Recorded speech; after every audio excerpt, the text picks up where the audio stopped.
They had fucking F-18s. They killed like 8,000 people the first day and like 4,000 the next day. They came out, did their morning prayer, they blew them all up, F-18.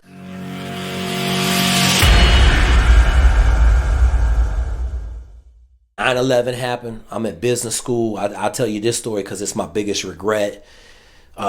We sitting in first class, 8 o'clock, Michigan. I see the first plane hit the World Trade Center. I said, God damn, that's a terrorist attack. My class turns and looks at me, and they're like, hey, Jake, what do you think happened? I said, it's a terrorist attack, man. And boom, the second plane hit. We literally watched TV for 4 hours in the same class. So about an hour after the second plane hit, the first tower fell.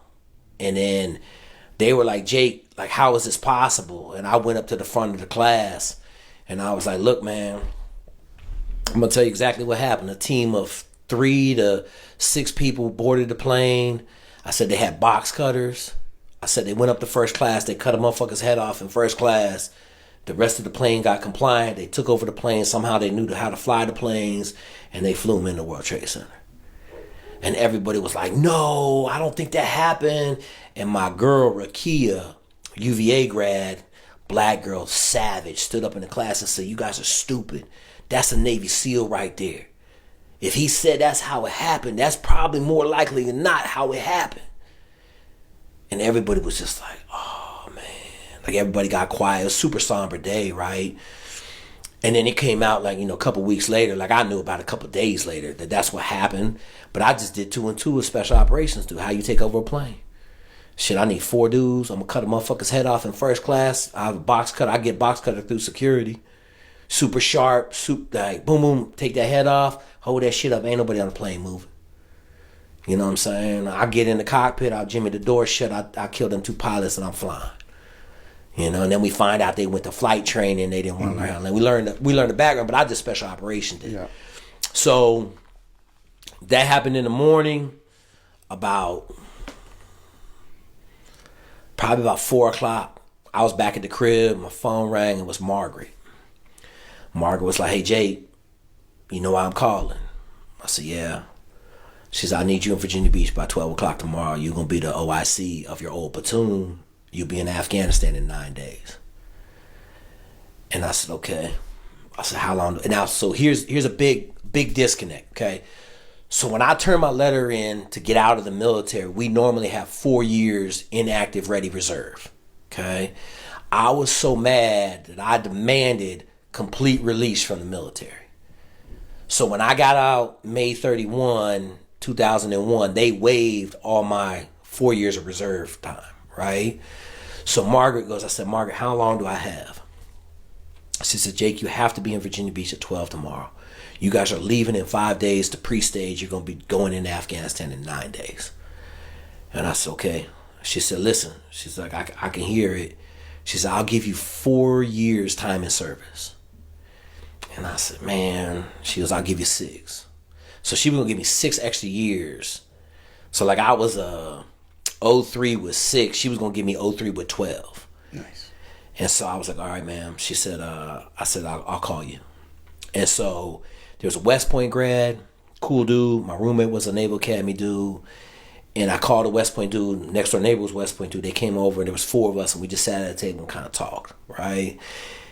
And my roommate, I was still really angry, right? This is 2 months after I got out, 3 months. This is September 11th. I got out May 31st. So we were in there, and I remember it was like 3 in the morning, man. And I called my homeboy, Anthony Harris. So I called my best friend from first grade, and I was talking to him. I said, hey, man, listen, I just got the call. They want me to go back in. He said, listen, man. He's like, the motherfuckers had you for 3 years and treated you like shit. He said, now there's something big going on and they want you to come back. He said, why didn't they treat you that way? He said, you serve your time. It ain't your obligation to go back. Right? And I think back to that 3 a.m. call because if I probably hadn't called him, I think I would have went. Okay? But Brian was like, I don't think it's a good idea. Like, you're going to trust 16 dudes that just buried you, like, in the investigation. Like, some of my tight, one dude from my class buried me in the investigation. Jake is really an E5 dressed as an O3, right? But see, I'm a leader. I'm not a bullshit dude. So I woke up. I didn't go to bed. We all sitting up, and it was like 7:30. I had 8 o'clock class, and I was just like, man, I can't do it, right? Like I can't do it. Two things. I should have called like Doug Zemback, a couple of my heavy hitters, because them niggas was like, let's go. Like we going, you know what I'm saying? And I didn't call the dudes that would have gave me the opposite answer of the guys I had sitting with me. And so I didn't end up going, right? I called Margaret, and she was cold, right? Like that's how you got to be. When dude ain't getting on the bus with you, you got to be cold. She was like, thanks, Jake. Hung the phone up. So I'm not going. So like my biggest regret, all I had to do was get up, fucking get in the airplane, be in Virginia Beach. I thought about this. I would have just stood in front of the formation. I would have went to all 4 of the SEAL teams down there, and SDV stood in front of more information. Said, listen, boys, I messed up. I filed a grievance. I was like, I was on some BS. Whatever you want to do to deal with it, you come deal with it. But right now, we fixing to go kill some motherfuckers. And if you going to hold it against me, you need to come hold it against me now, because when we go down range, we fixing to do some work. And I was so in a dark place, right? I didn't go.